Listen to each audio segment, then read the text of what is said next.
Merci Madame la Présidente. Monsieur le Ministre, je regrette tout d'abord que vous ne soyez pas physiquement présent à Bruxelles.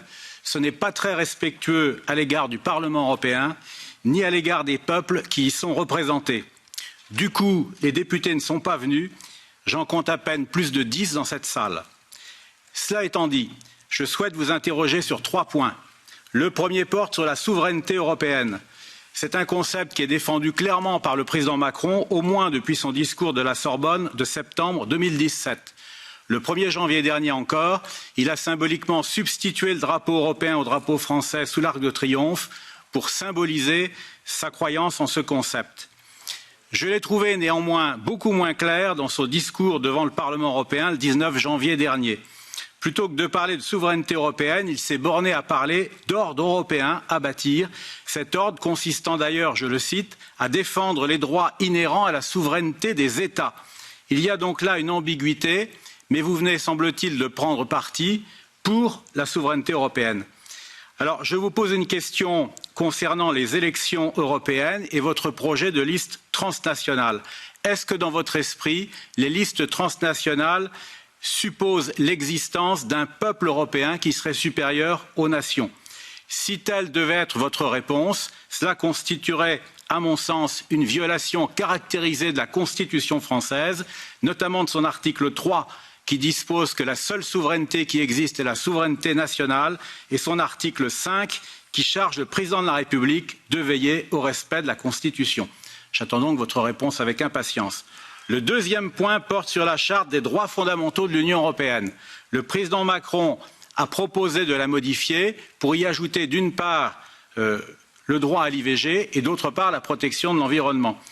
Est-ce que vous pensez que c'est bien sérieux, sachant qu'il faudrait une unanimité des États pour procéder à cette modification et que vous ne l'aurez jamais, au moins s'agissant de l'IVG, puisque certains pays comme la Pologne et Malte ne l'accepteront jamais. Donc ma deuxième question est la suivante. Ce projet est-il maintenu ou est-il déjà abandonné? Enfin, le troisième point porte sur votre projet de colloque sur le dialogue des juges et sur l'état de droit, prévu, si j'ai bien compris, en février.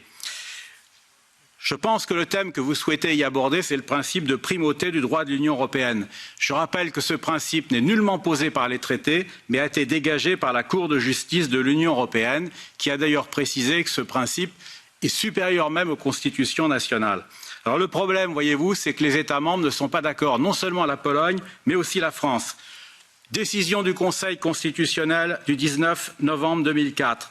Arrêt récent du Conseil d'État du 21 avril 2021, les deux hautes juridictions s'accordent à dire que la Constitution nationale est supérieure aux droits de l'Union européenne. D'où ma question, votre colloque est-il une tentative de convaincre les États de renoncer à la primauté de leur ordre constitutionnel?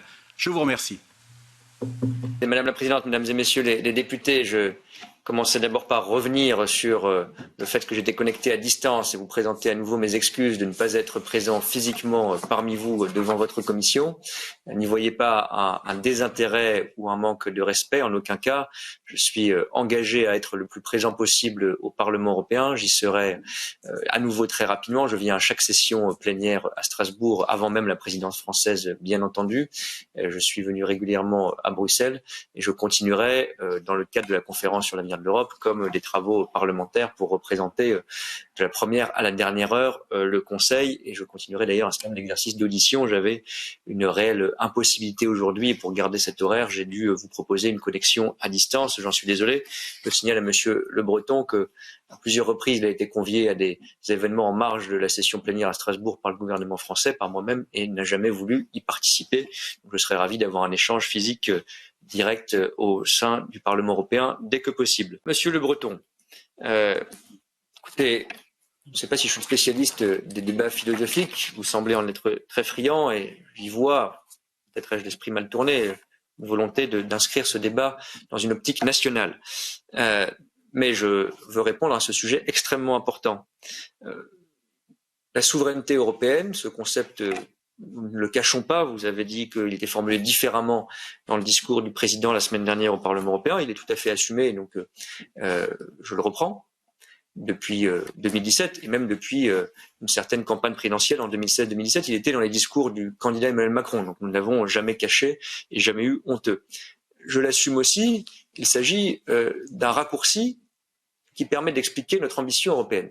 Bien sûr, la souveraineté est nationale et ne fantasmons pas sur la perspective cachée ou moins cachée d'un peuple européen qui deviendrait supérieur aux nations. Qui a parlé de cela? Pas moi, et je ne crois pas le président de la République. Je ne crois pas qu'il y ait un seul peuple européen. Si c'était cela qui vous rassurait, je le dis. Et quant au principe de primauté, vous avez raison, il vient de la jurisprudence qu'il a dégagé des traités, et les juges que l'on met si facilement en cause de la Cour de justice de l'Union européenne, ils ne tirent pas leurs compétences ou leur action de nulle part non plus. Mais des traités dont je rappelle encore une fois que pour beaucoup de pays, pas tous, ils ont été approuvés par référendum ou de toute façon par les parlements nationaux. Ce principe de primauté ne rentre pas non plus dans un débat excessivement long, mais vous avez raison de le poser, il est très important. Qu'est-ce qu'il veut dire en général? Je reviendrai sur la question spécifique constitutionnelle que vous avez traitée. Que si la règle commune que nous dégageons, que vous dégagez en tant que parlementaire européen d'ailleurs au quotidien, ne s'applique pas à ceux qui se sont inscrits dans cet ordre juridique souverainement et librement, à ce moment-là, ça ne sert à rien de continuer à fixer des règles communes puisque chacun peut ne pas les appliquer. Donc aucun juge en France, cela a été le cas pendant quelque temps au début de la construction européenne, mais c'est un ajustement normal, ne conteste ce principe de primauté, ni le Conseil d'État, ni le Conseil constitutionnel, soyons précis. Ce que disent les juridictions dans des termes qui leur appartiennent dans chaque pays, y compris nos juridictions que vous avez citées, Conseil constitutionnel et Conseil d'État pour la France, c'est qu'il y a une conciliation des normes qui est nécessaire et qu'il y a, chaque pays garde cette zone d'interprétation.